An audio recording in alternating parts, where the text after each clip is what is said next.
বন্ধুরা, একদিকে যখন গোটা দেশ এবং সোশ্যাল মিডিয়া ভারত মালদ্বীপ লড়াই নিয়ে ব্যস্ত ছিল, ঠিক সেই মুহূর্তে আমাদের সেনাবাহিনী এমন কিছু করে দেখিয়েছে যা আমাদের জন্য তো ব্যাপক আনন্দের, কিন্তু পাকিস্তানের জন্য একটা আতঙ্কের কারণ হয়ে দাঁড়িয়েছে।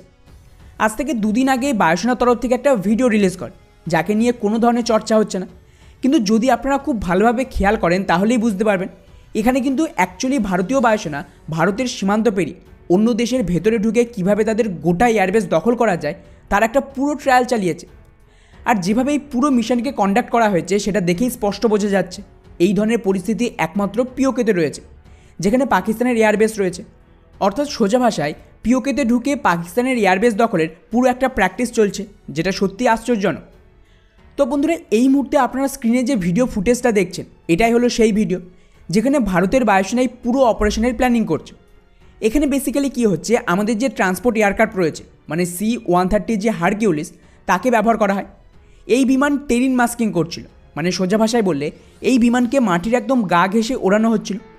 এর সুবিধা হলো আপনি তখনই এই জাতীয় বিমানে এতটা রিস্ক নিয়ে মাটির গা ঘেঁষে ওড়াবেন যখন আপনার বিমান এমন কোনো এরিয়াতে রয়েছে যেটা হয়তো আপনার শত্রুর এরিয়া, আর যে কোনো সময় এই বিমানের ওপর অ্যাটাক হতে পারে। এর ফলে যদি এই বিমান একদম মাটির কাছ দিয়ে ওড়ে তাহলে শত্রু এরিয়াতে যে সমস্ত রাডার সিস্টেম রয়েছে সেটা কিন্তু এই বিমানকে ডিটেক্ট করতে পারবে না। আর এটা একটা খুবই মুশকিল কাজ, স্পেশালি এমন একটা এরিয়াতে যেখানে চারিদিকে মাউন্টেন দিয়ে ঘেরা। এমন পরিস্থিতিতে একটা ট্রান্সপোর্ট এয়ারক্রাফটের মতন এত বড় বিমানকে এখানে ওড়াতে গেলে যে কোনো মুহূর্তে দুর্ঘটনা ঘটতে পারে। আর এখানেই শেষ নয়, এই পুরো মিশনটা কন্ডাক্ট করা হচ্ছিল রাতের অন্ধকারে, যখন কাজটা আরও মুশকিল হয় পাইলটের পক্ষে। এরপর বায়ুসেনা কী করে, এই পাহাড়ের ভেতর দিয়ে এত নিচুতে উঠতে উঠতে এই বিমানকে একটা এয়ারবেসে ল্যান্ড করানোর চেষ্টা করছিল, এবং ফাইনালি বিমানটা এই এয়ারবেসে ল্যান্ড করে। আর এখানেই আসল খেলা শুরু। যখন এই বিমান ল্যান্ড করে তারপর দেখানো হয় যে কীভাবে এই বিমানের ভেতর থেকে আমাদের সমস্ত স্পেশাল গরুড় কমান্ডো, যারা ভারতীয় বায়ুসেনার স্পেশাল ফোর্স, তাদের সৈনিকরা বেরিয়ে আসে এবং নিজেদের পজিশন নেয় লড়াইয়ের জন্য।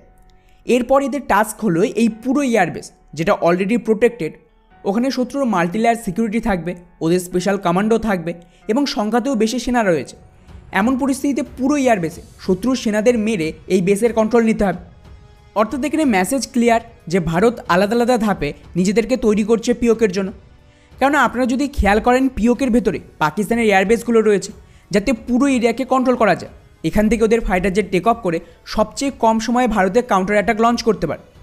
ফলে ভারত একটা পুরো মিশনকে প্র্যাকটিস করছে, যেখানে ভবিষ্যতে যদি আমরা পিওকেতে হামলা করি সেক্ষেত্রে আমাদের স্পেশাল কমান্ডোদের দায়িত্ব হবে সবার আগে পাকিস্তানের সমস্ত এয়ারবেসকে ক্যাপচার করে, যাতে ওরা কাউন্টার অ্যাটাক না করতে পারে।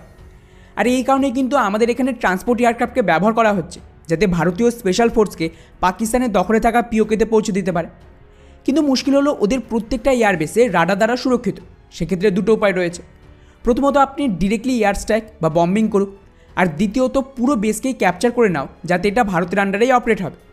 আর বন্ধুরা, এই কারণে এখানে এই বিমান টেরিন মাস্কিং পদ্ধতিকে কাজে লাগায়, যাতে শত্রুর রাডার ধরতে না পারে। পুরো মিশন রাতে হচ্ছে, যাতে শত্রুর সেনাবাহিনী খালি চোখে দেখতেও না পারে যে বিমানটা কাদের, শত্রুপক্ষের নাকি নিজেদের। তৃতীয় ধাপে এই এয়ারবেসে ল্যান্ডের দরুন গ্রাউন্ড সাপোর্ট পাবে না, এমনকি রানওয়েতে আলো থাকবে না। ফলে অন্ধকারেই কিন্তু পারফেক্টলি একে ল্যান্ড করাতে হবে, এবং এটা এনশিওরও করতে হবে যে কাজটা এত তাড়াতাড়ি হবে যেন ওদের ফোর্সেস কিছু বুঝে ওঠার আগে আমাদের কমান্ডাররা নিচে পৌঁছে নিজেদের অপারেশন শুরু করতে পারে। আর ভারতের জন্য সবচেয়ে বড় সুবিধা হলো আমাদের এই সমস্ত ট্রান্সপোর্ট বিমানকে স্পেশালি কাস্টমাইজ করা হয়েছে, যাতে এতে বিশেষ ধরনের সেন্সার প্যাকেজ যুক্ত রয়েছে। এর সুবিধা হলো এই বিমান বিনা গ্রাউন্ড সাপোর্টেও অন্ধকারে পারফেক্টলি ল্যান্ড করতে সক্ষম।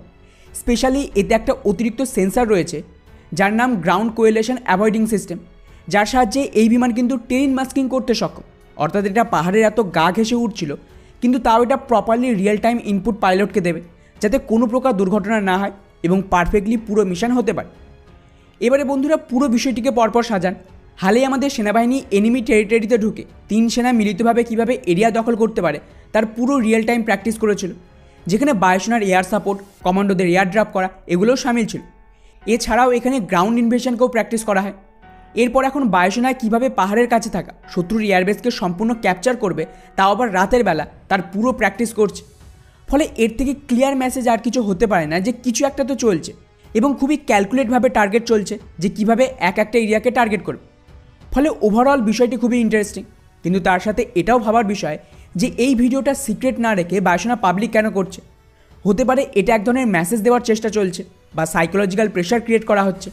কারণ এটুকু তো কনফার্ম যে এই ইলেকশন হলে যদি এই বর্তমান সরকার আবারও ক্ষমতায় আসে, তাহলে ওদের লিস্টে যে নেক্সট দাবি রয়েছে সেটা হলো পিওকে, আর তার জন্য মিনিমাম লসে পুরো কাজটা করতে হবে।